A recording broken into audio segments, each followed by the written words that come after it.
Xitoy yaqinqi yillardan beri Sharq Turkistonda sistematik irqiy qirg'inchilik yurgizish bilan birga Uyg'ur qatorliq turk millatlarning tarixi va madaniyatini butunlay burmalash uchun bir qism yolg'on tarixiy o'yinlarni o'ydirib chiqmoqda.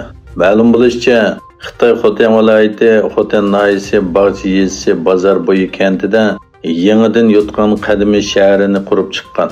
Mazkur sayohat o'rinni atalmış Şinjan meyvechilik cheklik shirkati bilan Xotan noyalik doiralar birlikda yasab chiqqan. Bu sunniy qadimiy shaharning qurilishini butunlay Xitoy uslubi bo'yicha selib chiqqan.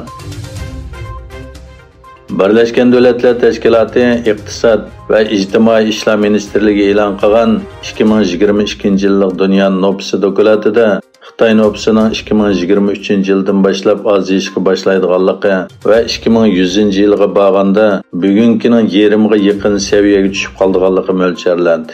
Yana bir tarafdan Xitoy Davlatlik Sahiya komitetiga qarashli oila va nops bo'limining mudiri Yang Winjuang nops yig'inida qilgan so'zida Xitoy nopsining ish sur'atining ko'rinarli ostilaganligini bildirdi.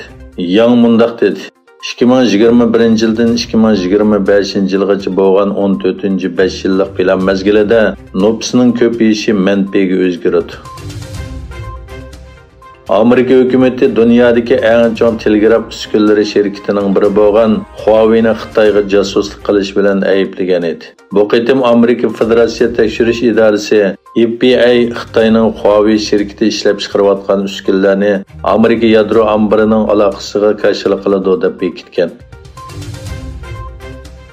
Xabar qilinishicha, g'arbiy shirkatlarning Xitoy va Rossiyaga birlikda elib berayotgan CR-929 yo'lovchilar aeroplani turiga qatnashmoqchi bo'lishi, ishlab chiqarish va foydadan tang bahramand bo'lish masalasida ixtilof paydo qilgan.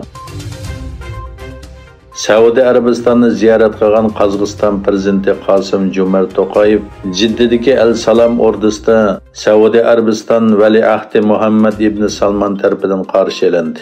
Qozog'iston prezident ishxonasi bayonotida ikki taraf orasida savdo va mablag' silish hamkorligining muzokara qilinganligi xabar qilindi. Prezident To'qayev yana Kabani ziyorat qilganligi bildirildi.